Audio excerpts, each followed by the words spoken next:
కైలాబాబు, సుదర్శన్, శంకరన్న, బాధిత కుటుంబాలు, ప్రజా సంఘాలు, మేధావులు,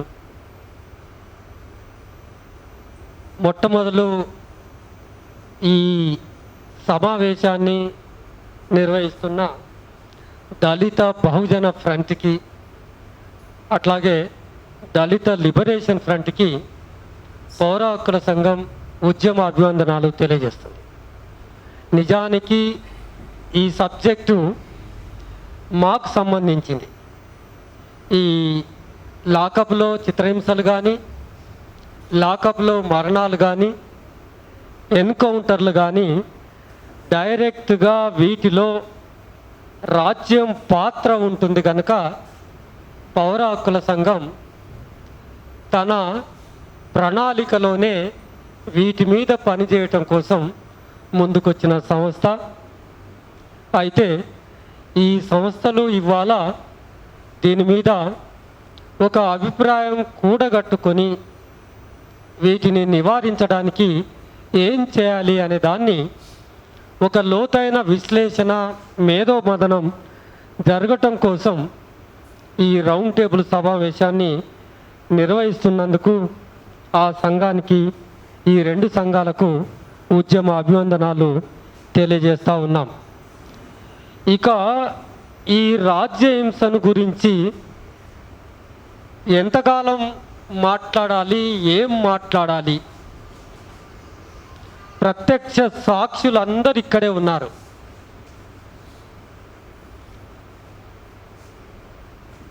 దీన్ని ఎందుకు జరుగుతున్నాయి ఈ ఘటనలు?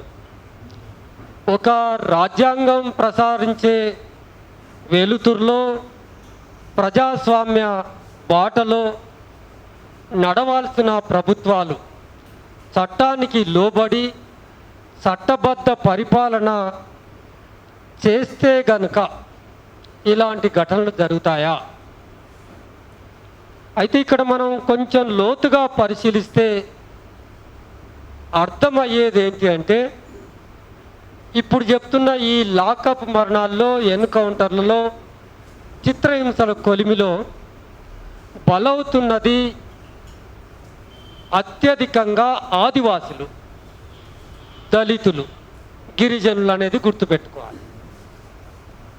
మనం లెక్కల ప్రకారంగానే చెబుతున్నాం, అన్ని సంఘటనలు స్టడీ చేసిన వాళ్ళుగానే చెబుతున్నాం.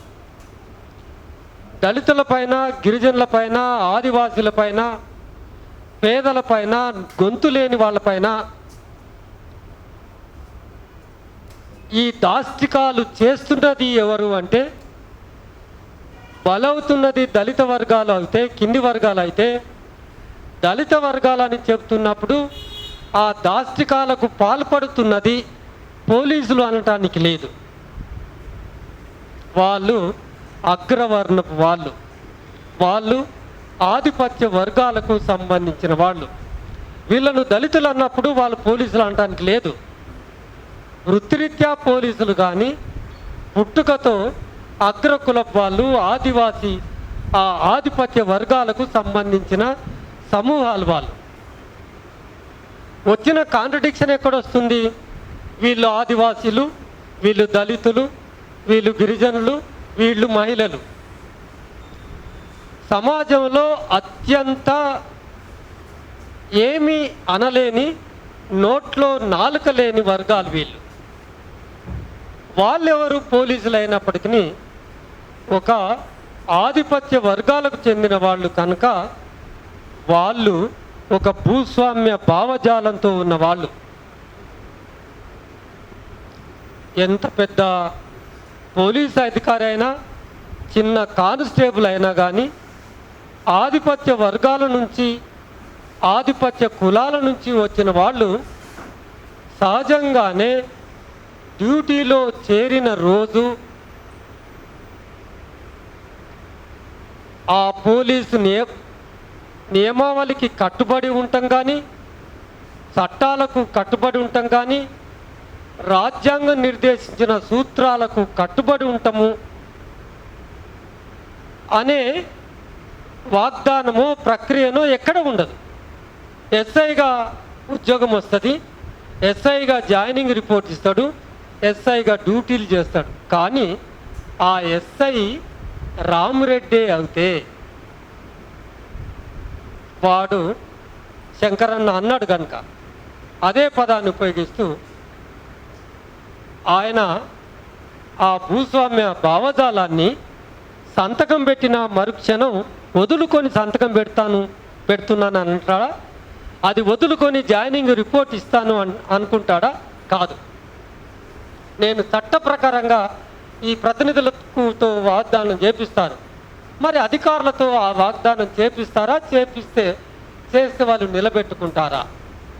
ఇక్కడ వచ్చిన సమస్య అట్టడుగు పేద వర్గాలకు, నిస్సాయపు వర్గాలకు చెందిన వ్యక్తులు ఆధిపత్య భావజాలం, భూస్వామ్య భావజాలంతో అధికారం చెలాయిస్తున్న ఆ అగ్రకుల వర్గం వాళ్లకు వస్తున్న సంఘర్షణ ఇది. ఈ సంఘర్షణ సమాజంలో ఎదుర్కొంటా ఉన్నాం. స్కైలాబ్ ఎన్నో సంఘటనలు అధ్యయనం చేసి ఉన్నాడు, మేము ఎన్నో చేస్తున్నాం. వస్తున్న వైరుధ్యం వల్ల ఆధిపత్య వర్గాలకు, అణచివేయబడ్డ వర్గాలకు మధ్యలో నిరంతరం ఏళ్ల తరబడి కొనసాగుతున్న ఘర్షణ. దురదృష్టం ఏంటంటే ఇవాళ వాళ్ళు ఉద్యోగాలు చేస్తున్న చోట అవి తిరిగి కనపడటం అనేది ఇవాళ మనం ఆలోచించాల్సింది ఏంటంటే అది సహజంగా కొనసాగుతూ ఉంటాయి. ఇవాళ మన మీద ఇక్కడ కూర్చున్న మేధావుల మీద ఉన్న బాధ్యత ఏంటి, అవి ఎందుకు జరుగుతున్నాయని మనం సీరియస్గా విశ్లేషణ చేసుకుంటే ఎంత దారుణాలు.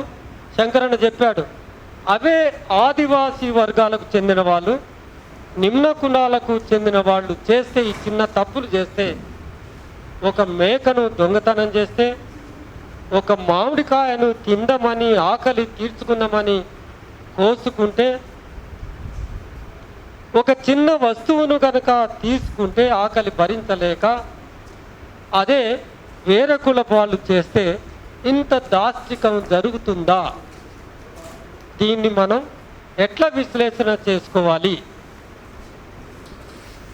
ఆ చిత్రహింసలు కూడా ఇక్కడ ఈయన ఫోటో అసలైతే ఆ ఫోటో పెట్టుకోవాల్సిన అవసరం లేదు, కానీ ఎంత క్రూరుడో చెప్పడం కోసం ఆ ఫోటో మన వేదికల మీద వాడిని తృణీకరించాలి, కానీ పెట్టుకోవాల్సిన పని లేదు. కానీ మరొక్కసారి ఆయన చేసిన దాష్టికం, ఆయన చేసిన క్రౌర్యం పేరుతో గుర్తించుకోవటం కోసం ఒక దుర్మార్గుడి ఫోటో ఇక్కడ పెట్టుకున్నాం. నక్సలైట్లు గనక నక్సలైట్లను మాత్రం అంత క్రూరంగా హింసించాలా? ఏ చట్టం ఈ పోలీసులకు ఆ అధికారం ఇచ్చింది? ఒక్క నక్సలైట్లే కాదు, ఎంత క్రూరంగా సున్నితమైన భాగాలకు, సున్నితమైన అవయవాలకు కరెంటు పెట్టడం, వీరి సీసాలు పెట్టి, వీరి సీసాలు నగ్నంగా మనుషుల్ని కూర్చోబెట్టి కిందికి ఒత్తుతే ఒక్కసారి ఊహించండి. శంకరన్న నక్సలైట్లే కాదు, కడమంచి వెంకటేష్, వేములవాడలో కడమంచి వెంకటేష్ను కేసీఆర్ ప్రభుత్వం వీరు సీసా పెట్టి ఇద్దరు మనుషులు కలిసి ఒత్తుతే, నేరెళ్ళ బాధితులు మా భూమన్నను ఇసుక మాఫియా చంపేసింది అని ఆందోళన చేసినందుకు వీళ్లను శంకరన్న చెప్పిన ఎవరినైతే ఎట్లయితే హింసిస్తున్నారో వాళ్ళను కూడా అదే పద్ధతిలో హింసిస్తే, ఇది ఆటవిక కాలం నాటికి చెందిన క్రౌర్యం, హింస, చిత్రహింస. మరి ఇవాళ ఇన్ని సంవత్సరాలు గడిచిన తర్వాత ఒక కేసును విచారించడం కోసం పోలీసులు ఒక శాస్త్రీయమైన పద్ధతిని అవలంబిస్తున్నారా? పోలీసులు వాళ్ళ నిబంధనావళి పోలీస్ కోడ్ ప్రకారంగా, ఒక చట్ట ప్రకారంగా, ఒక రాజ్యాంగం ప్రకారంగా నడుచుకుంటున్నారా? ఇవన్నీ ఏమీ పని చేయకుండా పక్కకు పెట్టి సొంతంగా ఒక పాలకులకు, ఒక ఆధిపత్య వర్గాలకు ఊడిగం చేయటం కోసం ఈ చిత్రహింసలు గురి చేస్తున్నారా? ఒక్క కేటీఆర్ చెప్పితే నేరేళ్ల వాళ్ళను అంత తీవ్రంగా హింసిస్తారా? సునీత కేసులో 50-50 కేసు సెటిల్ అవుతే నాకు బంగారం తిరిగిస్తే మీకు 50%. ఏదో ఒక ప్రలోభానికి లోనయ్యి పోలీసులు కొడుకు భర్త ఉన్నప్పుడు శంకరన్న చెప్పినట్టుగా ఆమె బట్టలు విప్పేలే, వాళ్ళున్నా కొంత ధైర్యం వచ్చునేమో. శంకరన్న వాళ్ళను బయటికి పంపించి 5 పోలీసుల సమక్షంలో ఆమె చీర లంగా, సార్ నేను మీ మొగళ్ళ ముందల పరాయి మొగళ్ళ ముందల ఎట్లిస్తానంటే మొత్తం బూతులు తిట్టుకుంటూ లంగను చీరను లాగి పడేశారు. ఒక బ్లౌజ్ మాత్రమే ఉంది. ఆ నిక్కర్ వేయించారు. ఆ నిక్కర్ కూడా ఎవరైతే కంప్లైంట్ ఇచ్చారో ఆ వ్యక్తి నిక్కర్ కొనిస్తే, ఒక ప్రైవేటు వ్యక్తి మనం అందరికీ ఇది ఒక సవాల్ అయి కూర్చున్నది. ఇవాళ ఇక్కడ కూర్చొని మాట్లాడటము, విశ్లేషించుకోవటము, రేపు పేపర్లో చూసుకోవటం కాదు. మన సోదరులను, మన అక్కలను, మన చెల్లెళ్ళను చెరబడుతుంది ఈ ప్రభుత్వం. మరిగా మనం మాట్లాడుకుంటూ కూర్చొని వెళ్ళిపోవటమా అనేది మన ముందున్న, అసలు ఎట్లా రక్షించుకోవాలి? మన పిల్లగాడు వేరే అమ్మాయిని లవ్ చేస్తే నరికి పడేస్తూ ఉన్నారు. అదే దళిత అమ్మాయి అయితే పిల్లగానికి బ్రెయిన్ వాష్ చేసి వాడిని ఎట్లాగో కొంతకాలం తర్వాతనైనా తీసుకుపోతారు. అక్క వస్తుంది, తండ్రి వస్తాడు, అమ్మ వస్తుంది, అమ్మమ్మ వస్తారు, బ్రెయిన్ వాష్ చేసుకుంటాడు. వీడికి ఈ లోపు ఉన్న మోజు పోతుంది, బ్రెయిన్ వాష్ చేసి తీసుకొని పోతారు ఆ పిల్లగాడు. కానీ అవతల వైపు మన పిల్లగాడు అయితే తల ఎగిరిపోవాల్సిందే. సమాజంలో ఇట్లా మనం తలలు నరికేస్తుంటే మన ఆడపడుచులను తీసుకెళ్ళి పోలీస్ స్టేషన్లో బషీరాబాద్లో ఆమెను కూర్చోబెట్టింది. దిక్కులేనట్లుగా కూర్చున్నది. మనం ఇట్లాగే హ్యాపీగానే ఉన్నాం. రక్షణ ఎవరు? అంతకుముందు ఒక పార్టీ ఉండే, దాని భయం ఉండే, కొంత రక్షణ ఉండే. దాన్ని పంపించడానికి మనం కూడా ఎంతో కొంత కారణమైనాం. ఇప్పుడు మనకు రక్షణ ఎవడు? ఇక్కడ మిత్రులారా, శంకరన్న చెప్పినట్టుగా నక్సలైట్లను చిత్రహింసలకు గురి చేసి చంపేసి అడవుల బారేసి ఎన్కౌంటర్ అన్నప్పుడు మనం మాట్లాడలేదు కనుక అది నీ వరకు వచ్చింది. ఇవాళ నీ వరకు వచ్చింది కదా, అది సునీతే కదా, అది నేరేళ్ల వాళ్ళే కదా, కడమంచి వెంకటేశే కదా వేములవాడ. మన దగ్గర కావలసినంత స్పందన రాకపోవటం వల్ల మిత్రులారా, ఇలాంటి అక్రమ అరెస్టులు, చిత్రహింసలు రోజులకు రోజు తరబడి 10 రోజులు, 12 రోజులు, 15 రోజులు మన పక్కలే ఉన్న ఛత్తీస్గఢ్ రాష్ట్రంలో వందలాది వేలాది మంది ఛత్తీస్గఢ్ ఆదివాసీలను వాళ్ళకు ఏం తెలియదు, ఒంటి మీద బట్టలు కూడా ఉండవు. నలమల ఫారెస్ట్లో ఉన్న చెంచులను ఏమీ తెలియదు.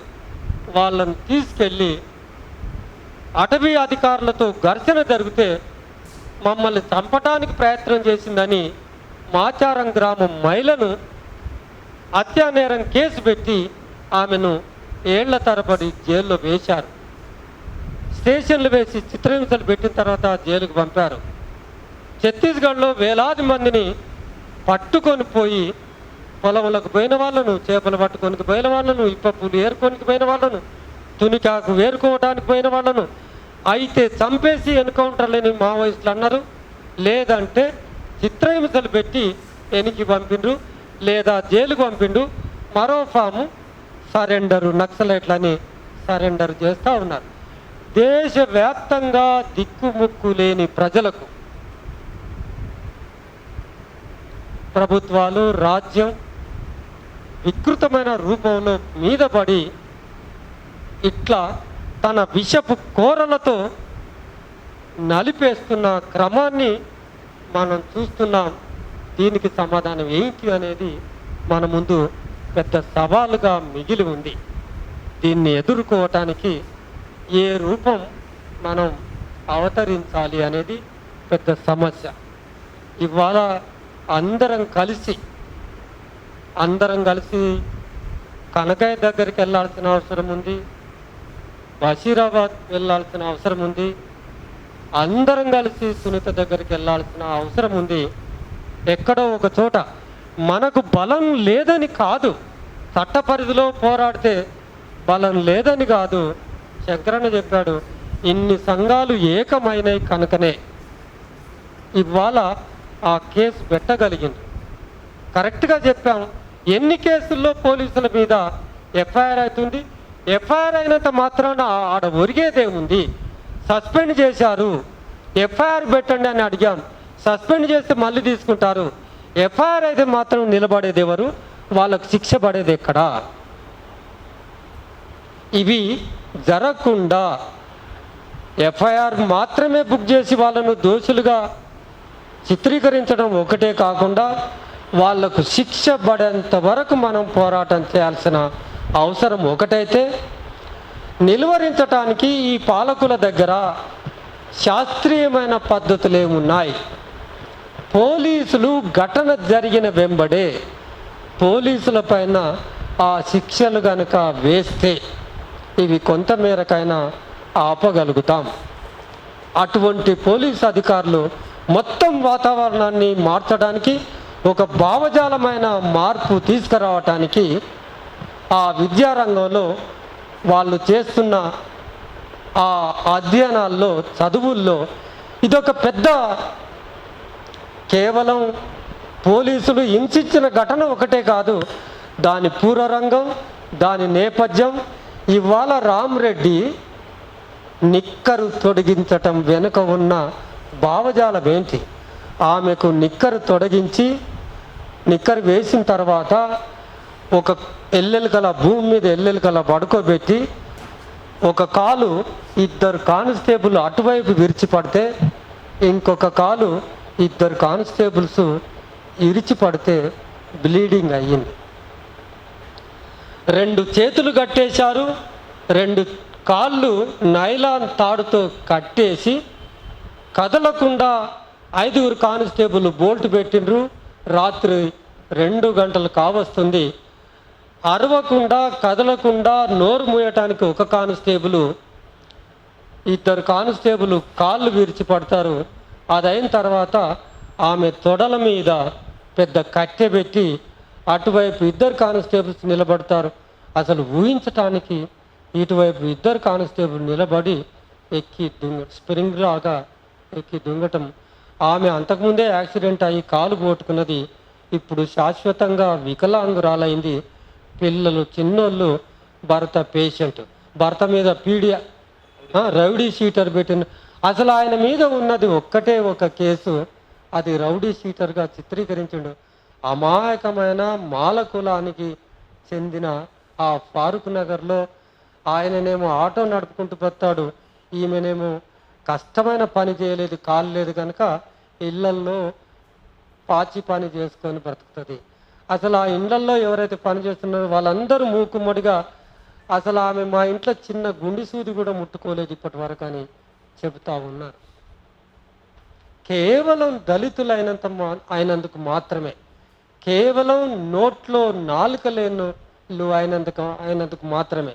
కేవలం అదే పోలీస్ స్టేషన్లో ఆ నలుగురిని దిశ కేసులో పట్టకపోతే పోలీస్ స్టేషన్ మీద దాడి చేశారు. ఆ స్పందన ఇప్పుడెందుకు వస్తలేదు అని. ఒక మాల కులానికి చెందిన వాళ్ళమన, ఒక మాదిగ కులానికి చెందిన వాళ్ళమన, ఎక్కడ పోయింది ఆనాడు చూపించిన అదే పోలీస్ స్టేషన్ మీద చూపించిన ఆ ధీరత్వం? మేల్కొనాలి. మరింత మిలిటెంట్గా ప్రభుత్వాల మెడలు వంచాల్సిన అవసరం ఉంది. ఇవాళ లేటెస్ట్ సునీత తర్వాత ఎందుకు అసలు సునీతనే లేటెస్ట్, మరొక సునీత ఇన్సిడెంట్ జరగకుండా చూడాల్సిన బాధ్యత ఆ మేరకు ప్రభుత్వాలపైన ఒత్తిడి తేవాల్సిన బాధ్యత మన మీద ఉందని తెలియజేస్తూ ఈ అవకాశం ఇచ్చిన మిత్రులకు ధన్యవాదాలు. నేను నా బాబును హాస్పిటల్ తీసుకెళ్ళాలి కనుక మొదటి అవకాశం ఏమని అడిగితే ఇచ్చారు, అందుకనే ధన్యవాదాలు తెలుపుతూ ముగిస్తున్నాను.